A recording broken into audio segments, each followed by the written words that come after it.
ಒಂದು ದೊಡ್ಡ ಜಿಯೋಪೊಲಿಟಿಕಲ್ ಬದಲಾವಣೆಯಾಗಿದೆ. ಅಮೆರಿಕ ಮತ್ತು ಬಾಂಗ್ಲಾದೇಶ್ ಡಿಫೆನ್ಸ್ ಡೀಲ್ ಫೈನಲ್ ಮಾಡಿಕೊಂಡಿವೆ. ಇದರ ಪ್ರಕಾರ ಅಮೆರಿಕದ ನೇವಿಗೆ ಚಿಟ್ಟಗಾಂಗ್ ಮತ್ತು ಮತಾರ್ಬರಿ ಸೇರಿದಂತೆ ಬಾಂಗ್ಲಾದೇಶದ ಪ್ರಮುಖ ಬಂದರುಗಳನ್ನು ಬಳಸುವ ಅವಕಾಶ ಸಿಕ್ಕಿದೆ.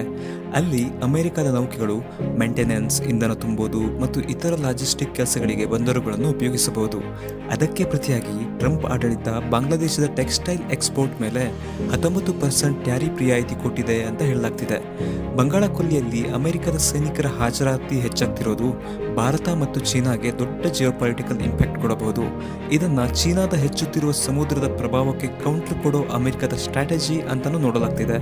ಇದರಿಂದ ಚೀನಾಗೆ ರೀಜನಲ್ ಡಾಮಿನೆನ್ಸ್ ಸವಾಲು ಎದುರಾಗಬಹುದು. ಹಾಗೆ ತನ್ನ ಸಮುದ್ರ ಮಾರ್ಗಗಳ ಹತ್ತಿರ ಅಮೆರಿಕದ ನೌಕಾಪಡೆಯ ಚಟುವಟಿಕೆಗಳನ್ನು ಕ್ಲೋಸ್ ಆಗಿ ಮಾನಿಟರ್ ಮಾಡಬೇಕಾದ ಪರಿಸ್ಥಿತಿಯೂ ಬರಬಹುದು. ಈಗ ಚೀನಾಗೆ ಒತ್ತಡ ಶುರುವಾಗಿದೆ ಮತ್ತು ಭಾರತಕ್ಕೆ ಬಂಗಾಳ ಕೊಲ್ಲಿ ಇನ್ನು ಮುಂದೆ ತಮ್ಮ ಸೇಫ್ ಬ್ಯಾಕ್ಯಾರ್ಡ್ ಅಲ್ಲ ಅನ್ನೋದು ಗೊತ್ತಾಗ್ತಿದೆ.